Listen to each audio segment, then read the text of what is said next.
আপনার কফিলি ছাড়া আপনার ইকামার মনে করেন যে মেয়াদ আছে, আপনি কিভাবে কাফালা হবেন?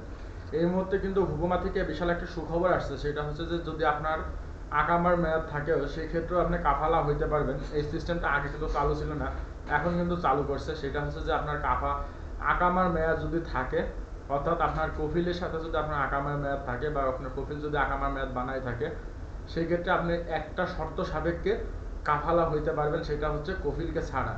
যেমন হচ্ছে অনেকে যেমন দেখেন সৌদি আরবে আসেন, আকামা পাইছেন, কিন্তু আপনাদের কোনো চুক্তি নাই, অর্থাৎ কন্ট্রাক্ট পেপার নাই বা ডিজিটাল কোনো চুক্তি নাই। সেই ক্ষেত্রে আপনি কাফালা হইতে পারবেন, এটা একটা শর্ত।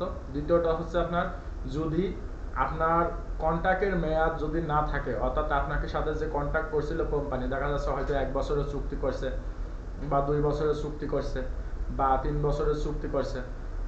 অধিকাংশ ক্ষেত্রে দেখা যায় 2 বছরের চুক্তি করে, অনেক জায়গায় 1 বছরের চুক্তি করে, অনেক জায়গায় আবার দেখা যাচ্ছে 3 বছরের চুক্তি করে। যদি আপনার কন্ট্রাক্টের মেয়াদটা শেষ হয়ে যায়, দেন পরবর্তীতে আপনার কন্ট্রাক্ট রিনিউ করি নাই আপনার কফিল, অথচ আপনার ইকামার মেয়াদ আছে, সেই ক্ষেত্রেও চাইলে আপনি কাফালা হইতে পারবেন।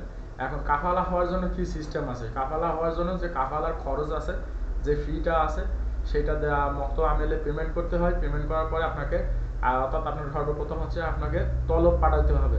আপনাকে তলব পাঠাইতে হবে, যেহেতু আকামার মেয়াদ আছে সেহেতু তলব আপনার কফিলের কাছে যাবে, কিন্তু আপনার মন মতন আপনি কাফালা হইতে পারবেন দুইটা শর্ত সাপেক্ষে। সেটা হচ্ছে যেমন আপনার কন্ট্রাক্টের মেয়াদ যদি না থাকে, সেই ক্ষেত্রে আপনি সর্বপ্রথম তলব পাঠাইবেন। তলব পাঠাইলে পারে মক্তব আমেলে তো রিকোয়েস্টটা যাবে। মক্তব আমেলে রিকোয়েস্টটা যাওয়ার পরে মক্তব আমেল থেকে যখন আপনার তলবটা পাঠাবেন, তখন সেই তলবটা হচ্ছে মক্তব আমেলে রিকোয়েস্ট যাবে একটা।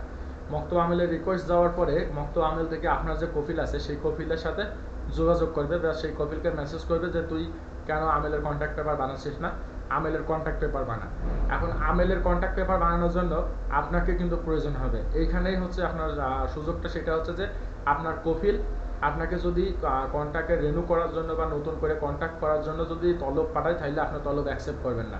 তলব যদি আপনি অ্যাকসেপ্ট না করেন, সেই ক্ষেত্রে 3 দিন পরে আপনি অটোমেটিকলি যে কোনো জায়গায় কাফালা আপনার মন মতন কাফালা হয়ে যেতে পারবেন।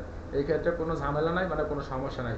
অনেকেই আছেন সৌদি আরব আসছেন নতুন, আসার পরে পরবর্তীতে দেন আকামা বুঝে পাইছেন, অথবা দেখা যাচ্ছে আকামায় পান নাই, কন্ট্রাক্ট পেপার নাই, কফিলের সাথে কোনো চুক্তিপত্র নাই, কোনো কিছু নাই, দেন তারা আকামার মেয়াদ থাকা অবস্থায়ও যে কোনো জায়গায় কাফালা হইতে পারেন, যে কোনো কোম্পানিতে কাফালা হইতে পারেন। সেক্ষেত্রে আপনার তলবটা পাঠাইলে আপনার কফিলের কাছে রিকোয়েস্ট যাবে মক্তব আমেল থেকে যে তোর কর্মীকে চুক্তির আওতায় নিয়ে আয়।